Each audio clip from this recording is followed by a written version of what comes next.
about 30 years to get up on Amazon.com.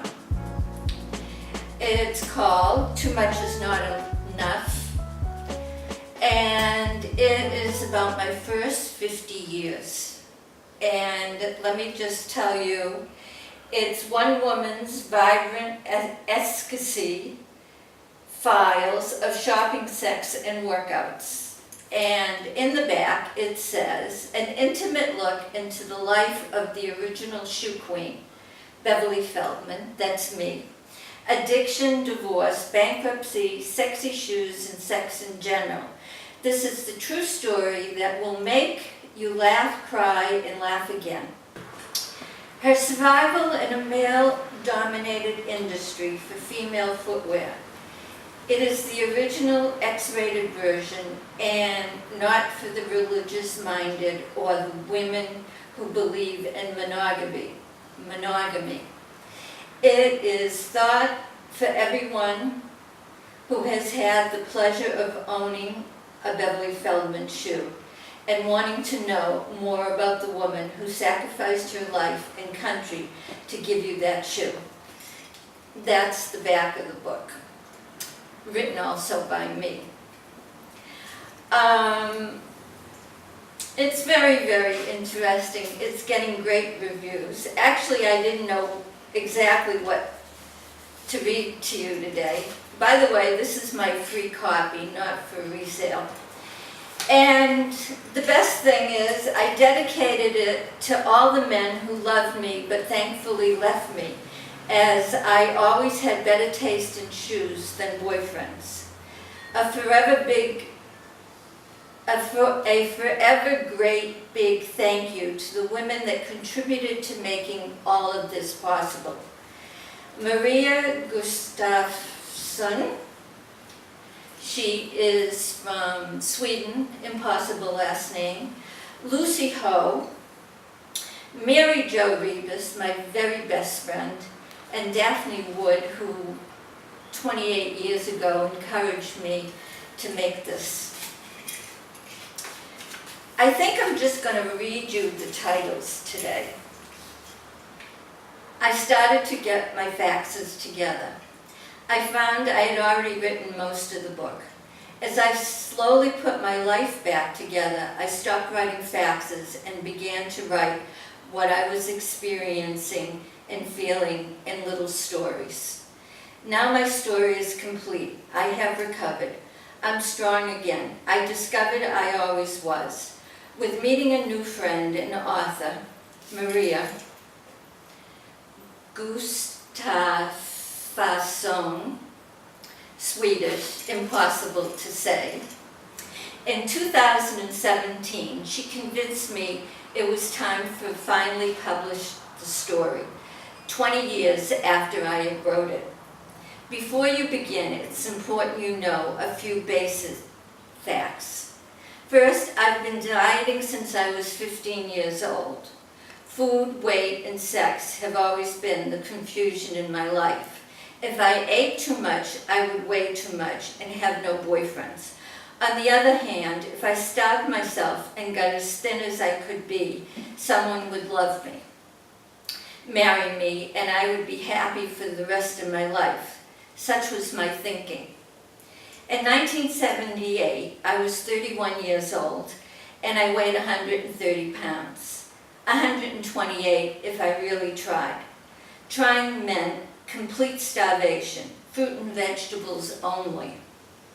In 1978, cardio was a word only associated with the heart, not with burn rates. Stairmasters had not been invented yet, and running was only a crazy pastime for anyone from California. I could not associate exercise with diet. Diet was just deprivation, guilt.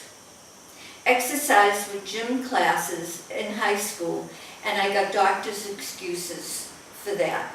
Maybe if I'd had a sexy tanga up-your-tush bodysuits with matching lycra shorts in 1965, gym would have been more my favorite class. In 1992, when my story really starts, I was 45 and I weighed 150 pounds. 148 if I really tried. Trying still meant complete starvation. My dieting was no more sophisticated with an additional 14-year experience. Second, shoes are my passion. I design shoes for a living, and they are the basis of my life. You could say my life was once balanced on a 3-inch stiletto, and then I fell off. Today, I'd say my life is more securely constructed on a comfortable flat. Many people have a fascination with shoes, but that's because shoes have a strong association with sex. Maybe that's one of the reasons my life made some of the turns it took. I didn't realize until recently that I could control my own fate. My very first job in the shoe business was as a shoe illustrator. And through everything that has happened to me, I can always remember what I was wearing at that time. Third, the book is going to read like one of those trashy paperback novels you pick up at the airport shops. Glamorous places, fast bucks, too many drugs. I make no apology. This is my life, and these are real people in real places, in real events, mostly. So, that's the introduction.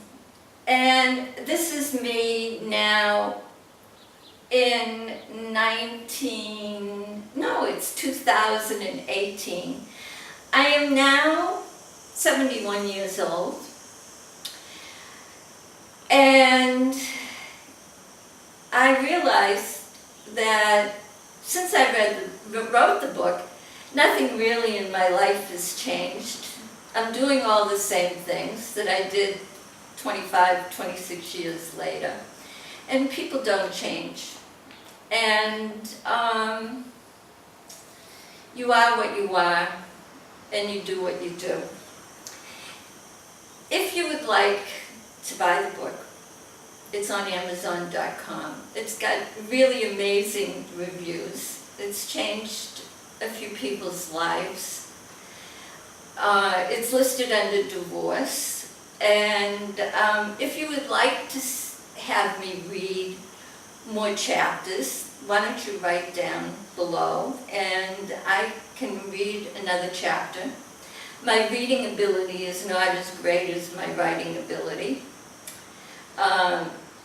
Neither my reading or my writing ability is great as my designing ability.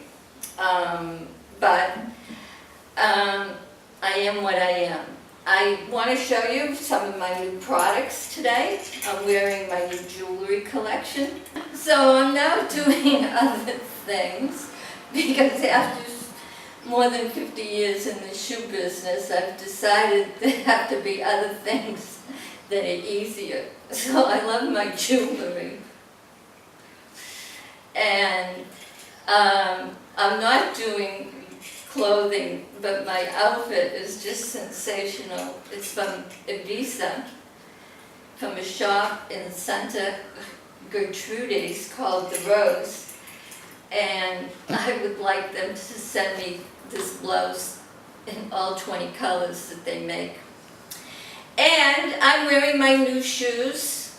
They're made in India, hand beaded, and everything is either on my website or will be on my website.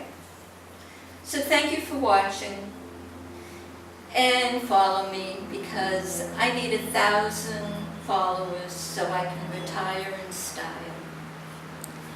Bye.